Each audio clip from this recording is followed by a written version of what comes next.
ont participé à cette rencontre avec les chefs d'État délégués par l'Union africaine, les représentants des associations de la société civile, dont Onlop Burundi, ACOPA, AJAP, CODIP, Puisque Burundi et Izereniwihewure. Les représentants des différentes confessions religieuses comme les archevêques catholiques et anglicans, les musulmans et autres ont également répondu présents à cette rencontre. Ces représentants de la société civile et des confessions religieuses ont pris du temps pour exprimer aux chefs d'État présents leurs préoccupations et ont demandé leur contribution pour qu'il y ait la paix et la sécurité au Burundi. Nous avons demandé à ce que les pays membres de l'Union africaine puissent condamner officiellement le Rwanda, parce que c'est le Rwanda qui arme, qui entraîne et qui finance les terroristes qui viennent attaquer le Burundi. Et en plus, nous avons demandé à ce que les terroristes, les groupes infimes terroristes qui sont dans les différents quartiers puissent être condamnés comme terroristes, comme des gens qui violent officiellement les droits de l'homme.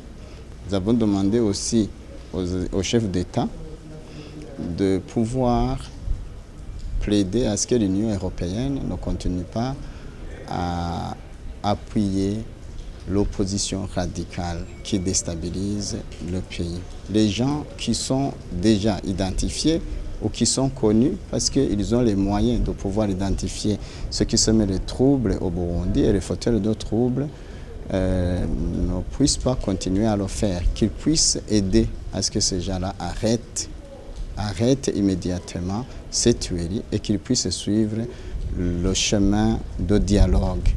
Dans cette rencontre, nous avons insisté sur la restauration de la paix, de la sécurité et de la stabilité au niveau du Burundi. Il est vrai qu'il y a des régions, des différentes régions du Burundi qui sont en paix, mais il y a la peur. Donc il faut dissiper cette peur qui est parmi les Burundais.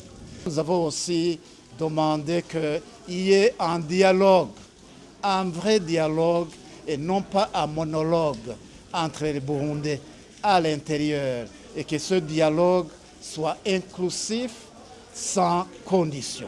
Ces hôtes de marque n'ont pas manqué à prodiguer des conseils à ces deux groupes de gens, mais aussi aux Burundais dans l'ensemble. Et que nous devons, nous tous, les politiciens, la société civile, les organisations religieuses, tout le monde doit vivre en harmonie et en symbiose pour pouvoir développer le Burundi. Que la solution durable dans tous les conflits est très très nécessaire. Vous saurez que la rencontre a pris fin tard dans la nuit.